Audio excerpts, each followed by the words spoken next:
ఎండిగా వచ్చావుగా, పదా రండి. రండి. ఓం వినాయకాయ నమః, ఓం విఘ్నరాజాయ నమః, ఓం గౌరీపుత్రాయ నమః, ఓం గణేశ్వరాయ నమః, ఓం స్కందాగ్రజాయ నమః, ఓం అవ్యయాయ నమః, ఓం పూతాయ నమః, ఓం దక్షాయ నమః. అమ్మా నమస్కారం. నమస్తే. జడ్జి గారు నమస్కారం. నమస్కారం. మీ చేతులతో ఈ ఫ్యాక్టరీని ఓపెన్ చేయించడం చాలా సంతోషంగా ఉంది అమ్మమ్మ గారు.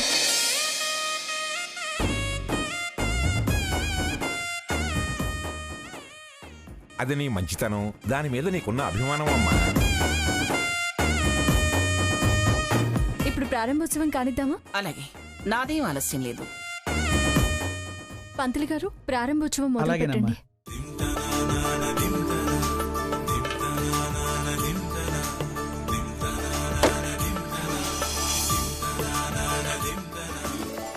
అమ్మా టెంకాయ దివ్యంగా సరిసమానంగా పగిలింది.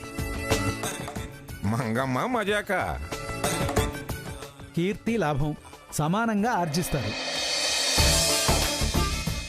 మాకు కావాల్సింది అదే పంతులు గారు. సీత గొప్ప స్థాయికి ఎదగాలి, మంచి పేరు సంపాదించుకోవాలి. టెంకాయ 2 ముక్కలు అవ్వగానే సరిపోదు. శుభసూచకాలు అవే చెప్తాయి. నువ్వు కొడితే కాయ మురిగుండేది. దినదిన ప్రవర్ధమానంగా ధన కనక వస్తు వాహన అష్టైశ్వర్య ప్రాప్తిరస్తు. నూతనంగా ప్రారంభమయ్యే ఈ వ్యాపారం అమ్మమ్మ హెర్బల్ ఫార్మా ప్రైవేట్ లిమిటెడ్ దినదిన ప్రవర్ధమానంగా వర్ధిల్లాలి.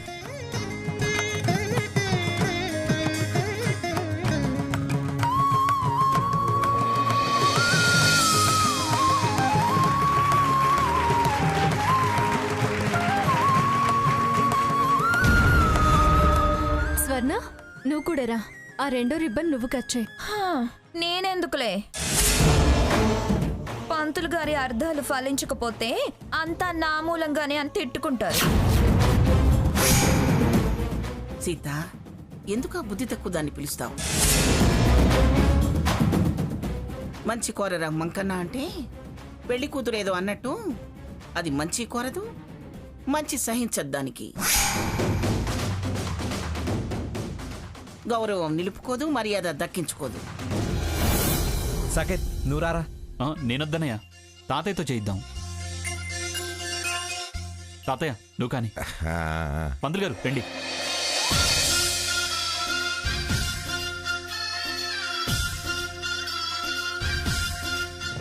శతమానం భవతి సదా ఆయుష్పురుషతే ఇంద్రియ ఆయుషేంద్రియే ప్రతిష్టతి.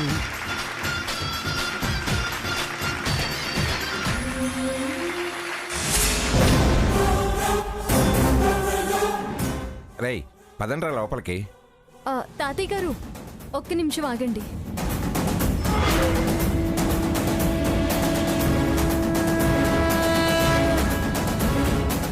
అదేంటి భాగీరథి గారు,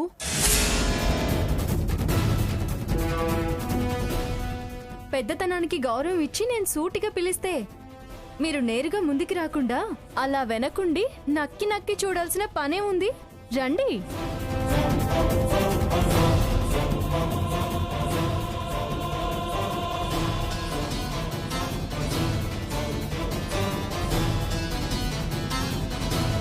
నేనేం నక్కి నక్కి చూడటం లేదు. ఇదేనా కాదా, మీరేనా కాదా అని చూస్తున్నాను. మోహన్ చెల్లక ఎదురుగా రావడానికి ధైర్యం లేక అలా దొంగచాటుగా నక్కి నక్కి చూస్తుంది. ఓపెనింగ్ అన్నారు కదా, అయ్యేదా పొయ్యేదా అని చిన్న డౌట్ ఉండి చూస్తున్నాను. దొంగ చూపులు చూసి నిన్ను మేమనుమానించాలి గాని నువ్వెనకుండి అవునా కాదా అనుకోవటం ఏమిటి? మాట మాట్లాడితే అతికినట్టుండాలి, అర్థవంతంగా ఉండాలి. సీతే ఆహ్వానించింది కదా, మరి బెరికెందుకు? నన్ను చూసి రావడానికి ధైర్యం చాలేదేమో. నాకు నీకు భయపడాల్సిన అవసరం లేదు. అవునవును, తేలికుట్టిన దొంగ నొప్పి దాచుకుంటాడు అంటారు.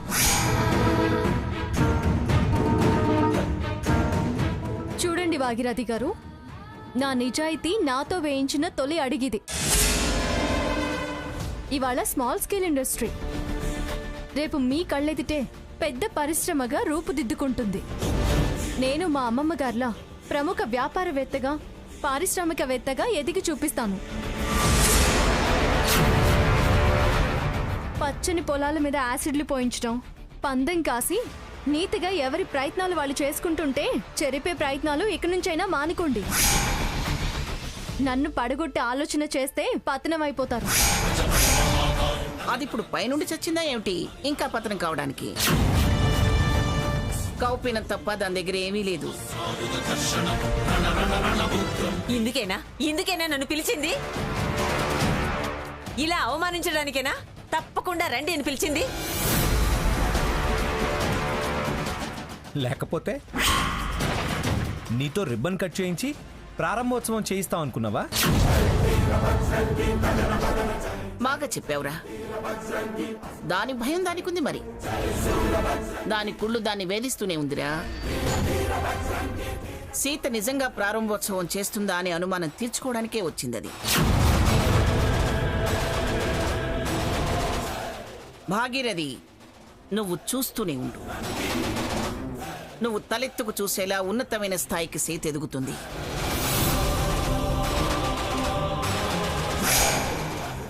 ఇల్లు అలకగానే పండగ కాదు ఇల్లు అలకరు అంటావు. మేము ఇల్లు అలకడమే కాదు, ముగ్గులు కూడా వేశాం, తోరణాలు కూడా కట్టాం. ఇంకా నీకు పండగ అనిపించట్లేదంటే అది నీ కర్మ. రండి, నోరు తీపి చేసుకుని వెళదురు గాని. చేసిన మర్యాద చాలే, వస్తాం. దానికి నిలువెల్ల విషమేనే, తీపి పడదు.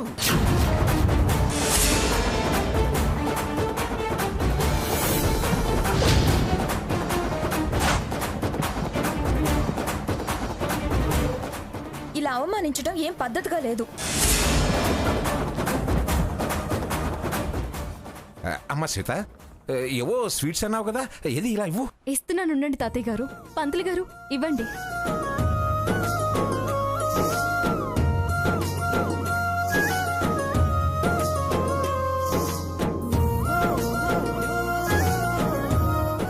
చలమేశ్వరరావు గారు ఒకసారి ఇలా రండి. అమ్మమ్మ గారు, మీరు చలమేశ్వరరావు గారిని herbal product distributor, city distribution వీరికే ఇచ్చాను. First distribution letter Ammamma herbal pharma గౌరవ అధ్యక్షురాలిగా సంతకం చేసి మీ చేతుల మీదుగానే వీరికి అందించండి. రాకు, అవి తీసుకురా.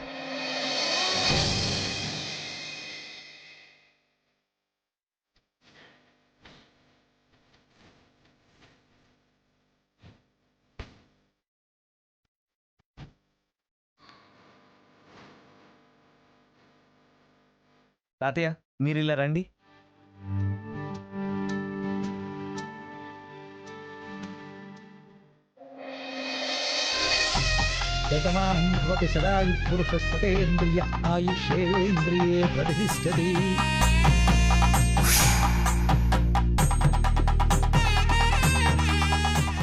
ఇటు వ్యాపార అభివృద్ధి కాదు, మీ కుటుంబ అభివృద్ధి కూడా చెందాలి.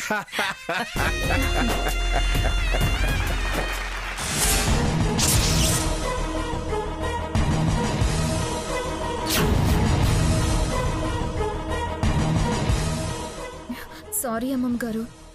దేనికి నువ్వు సారీ చెప్తున్నావు? మిమ్మల్ని సీత అమ్మమ్మ కలిసి అవమానించారు కదా, చాలా బాధగా ఉంది.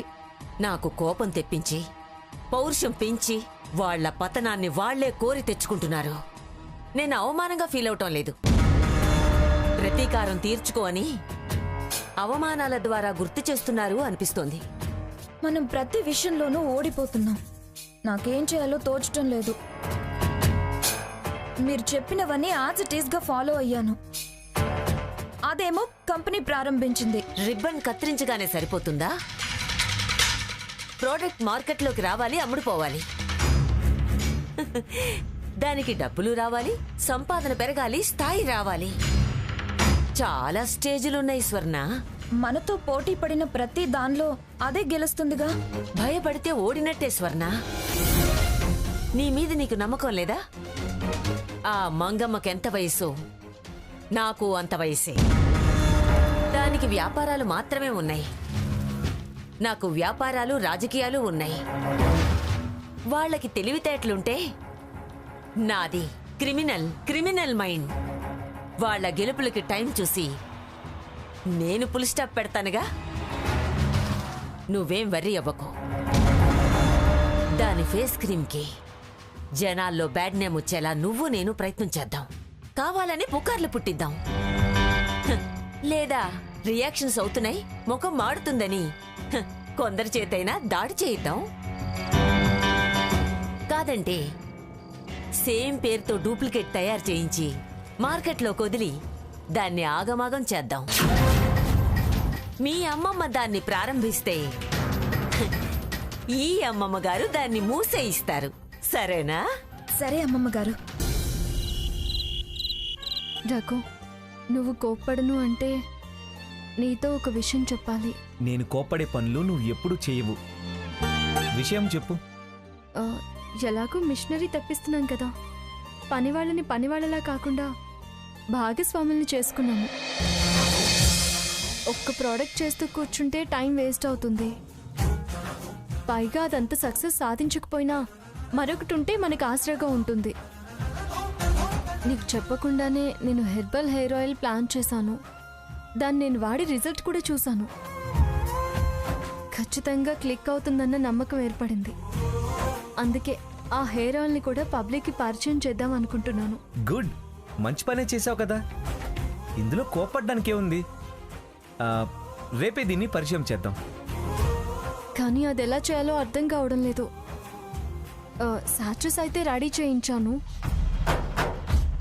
దానికి తగ్గ పాంప్లెట్స్ కూడా రెడీ చేశాను. గొప్పగా ఆలోచించి దానివి ఎలా అంటావే? నాకు ఐడియా ఏమీ స్ట్రైక్ అవడం లేదు రాకు. హెయిర్ ఆయిల్ పరిచయం అంతే కదా? అంతే. నాకు వదిలే. నువ్వేం చేసావో ఎంతవరకు కరెక్టో నాకు చెప్పు. మిగతా వ్యవహారం నేను చూసుకుంటాను.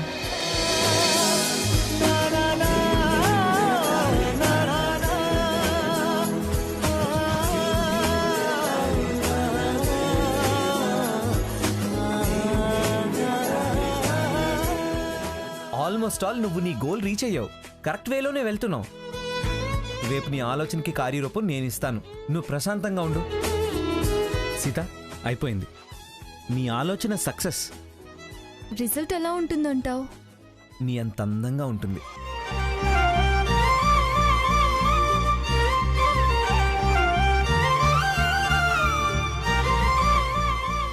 సీత, నీకొక బహుమానం ఇవ్వాలనుంది. ఏంటది? రా చెప్తా.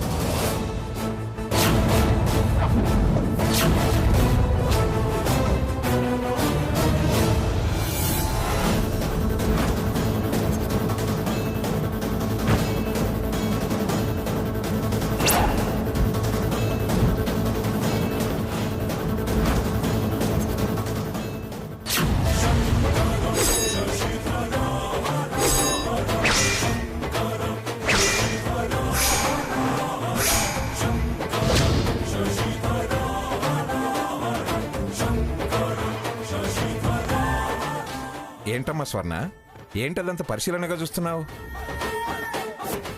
ఏ కొత్త ఫ్యాషన్ డిజైన్ అడ్వర్టైజ్మెంటో అయి ఉంటుంది. అంటకత్తెర్లు కొత్త మోడల్ ఏమైనా వేశారేమో. అంటకత్తెర కాదు, తమరి కంపెనీ కాస్మో ప్రోడక్ట్సే.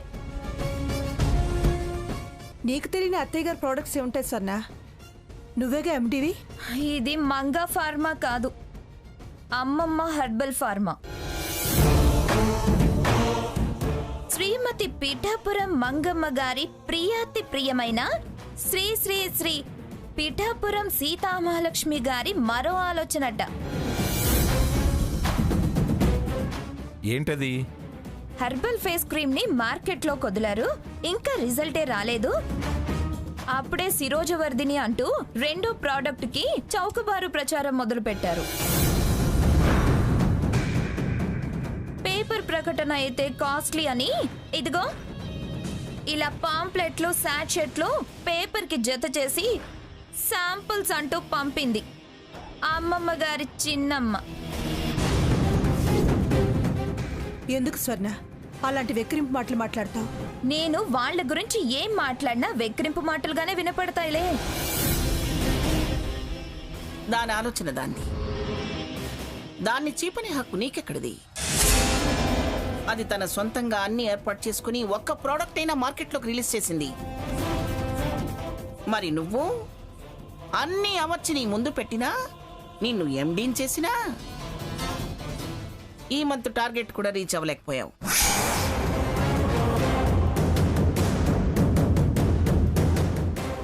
నీ పని నీకు చేత కాదు కానీ దాన్ననే దానివా నువ్వు ఇలా అంటూనే ఉండు. అది ఇలాగే 2, 3, 4 అంటూ 10 రకాల మార్కెట్లోకి తెస్తుంది. కొత్త వాటి తయారీ అలా ఉంచి ఉన్న వాటిని కూడా మార్కెట్లోకి తేలేవేమో అనిపిస్తుంది. తూతూ పిట్టల్లా మీరు నన్ను ఉత్తుత్తు అంటుంటే ఇంక నేనేం ఎదుగుతాను? మరేం చేయమంటావు? రోజు మంగళహారతులు ఇచ్చి జై భవ విజయీ భవ అని మంది మార్బలంతో కీర్తనలు పాడి మరీ పంపించమంటావా? అప్పుడు ఎదుగో. ముందా పేపర్ ఇలా ఇవ్వు. ఏం అడ్వర్టైజ్ చేసిందో చూడాలి. మీరెందుకు అంత శ్రమ పడతారులేండి. మేమేదో తూతూ పిట్టలాగా ఉత్తు అంటున్నావు కదా.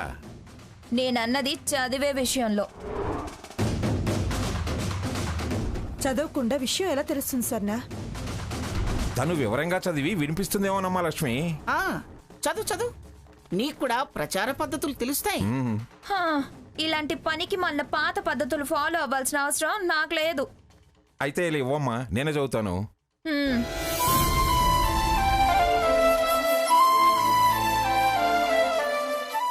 మంగా, ఇదిగో సాచెట్ కూడా ఇచ్చారే, ఆయిల్ సాచెట్టు. అది మీకేలే, ముందు చదవండి. కాస్త అర్థమయ్యేలా చదవండి. చదువుతాలేవే. పాఠక లోకానికి, మా శ్రేయోభిలాషులకి అమ్మమ్మ హెర్బల్ ఫార్మా వారి నమస్సులు. మహోన్నత ప్రోడక్ట్ నెంబర్ 1 స్వర్ణముఖిని మీకు అందుబాటులోకి తెచ్చి మీ ఆదరణ పొంది మీకు దగ్గరైన శుభ సందర్భంగా మీతో ఆనందాన్ని పంచుకుంటూ ఇప్పుడు శిరోజవర్ధిని మీకు అందించాలని భావిస్తూ ఈ చిన్న శాంపిల్ ప్యాక్ మీకు అందిస్తున్నాము.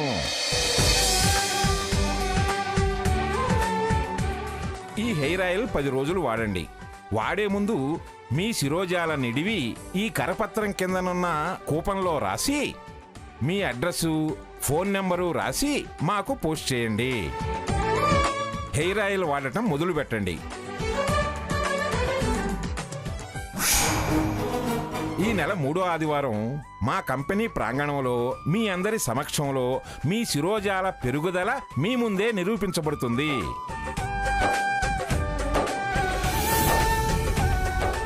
ఆనాడు నిర్వహించబోయే వాలుజడల పోటీల్లో మీ శిరోజాల పెరుగుదలను బట్టి మమ్మల్ని మేము నిరూపించుకునే అవకాశం కలిగించిన వాళ్ళు అవుతారు. పెరుగుదలను బట్టి ప్రథమ, ద్వితీయ, తృతీయ బహుమతులు ఇవ్వబడతాయి. ఆదరించండి, సహకరించండి, సంస్థ అభివృద్ధికి చేయూతనివ్వండి, నమ్మకానికి సాక్షిగా మమ్మల్ని నిలబడనివ్వండి. విధేయతతో మీ Ammamma herbal pharma chairman Pithapuram Seethamahalakshmi. ముష్టడుకున్నట్టుంది. నీ ముష్టి గుణానికి అలాగే అనిపిస్తుంది. తన తయారీ మీద ఎంత నమ్మకం లేకపోతే అంత ధైర్యంగా ప్రకటనలు ఇవ్వగలుగుతుంది. రేపు వాలుజడ పోటీల రోజు ఖచ్చితంగా జనం హాజరవుతారు. అప్పుడు నేరుగా జనానికి తను పరిచయం అవుతుంది. తన ప్రోడక్ట్ కెపాసిటీ కూడా తెలుస్తుంది. సీత అన్ని విధాలా ఆలోచించి అద్భుతమైన ప్రకటన చేసింది.